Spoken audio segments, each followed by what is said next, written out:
Aviso Importante. Muy, muy importante. Necesito aprender español. Necesitas aprender español. Porque Google Translate es no bueno. No es funcional bien por trabajo. Trabajo. Es malo.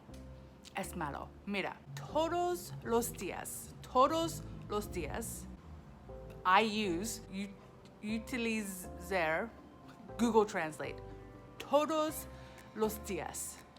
Con mi lavandería, con mi landlady, con Rappi por mensaje, the person doing my shopping. Y todos los días, y asumir, I can't even pretend. Every day, I have to guess what Google Translate is saying. Every day. Entonces, so I have to learn Spanish. I'm gonna show you an example. The other day, the person speaking to me, the person texting me, however they were typing it, when I put it into Google Translate, it came out so crazy that I actually had to get my friend who is fluent in Spanish to be like, what do you think it says? Like, because I have no idea. Because I didn't fully understand what he was saying, I had to go to Google Translate to ask further questions. So I'm going to Google Translate. I put in, for example, do you want me to reschedule the meetup? Because we were gonna meet up to do something.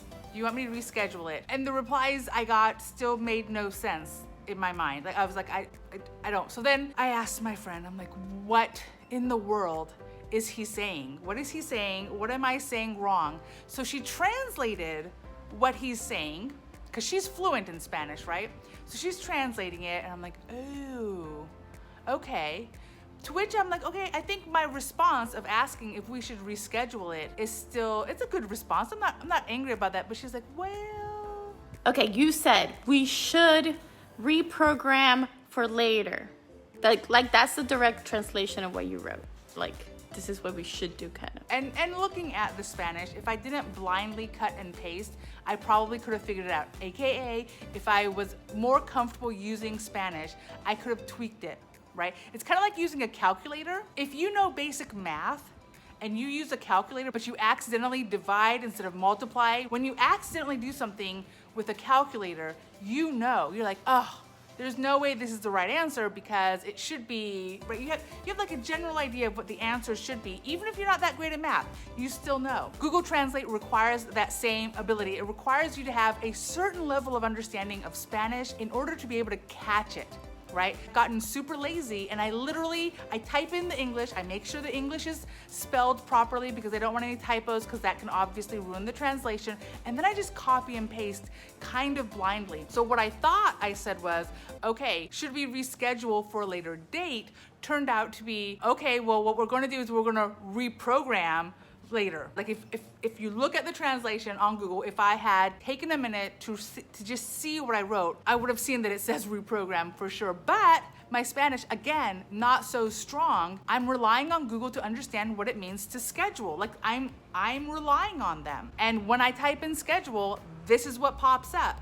So it turns out that not only was I not properly asking if we should reschedule for a later date, but the tone that I was pushing out, it was more of an aggressive tone of, no, we're going to. Like, obviously we have to reschedule, reprogram for later. It's like I'm having an attitude with the person, right? Totally not the tone I was going for, nothing. Like my frustration now is with Google. Not with the person I was trying to reschedule with, okay?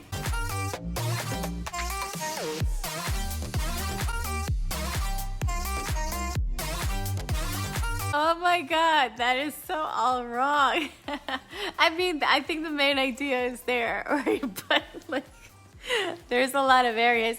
Now I see what you mean by pronouns. So there's a lot of implied pronouns in Spanish. Language is too complicated for Google Translate.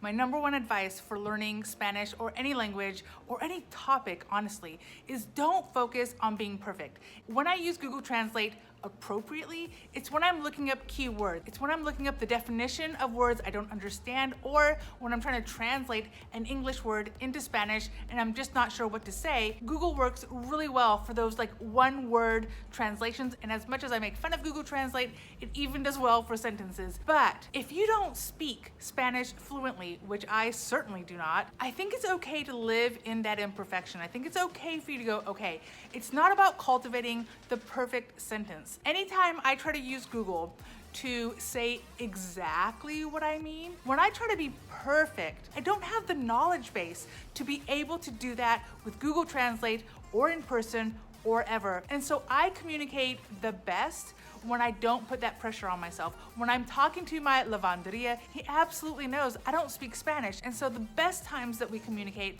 are either in person, when we can both use hand gestures, when we can both say the thing we mean multiple ways. Because if I can think of, let's say, 2 or 3 ways to say the same sentence in Spanish, one of those is gonna land, right? Maybe not my first try, maybe not my second, but between 3 tries, I'm going to be able to get my message across.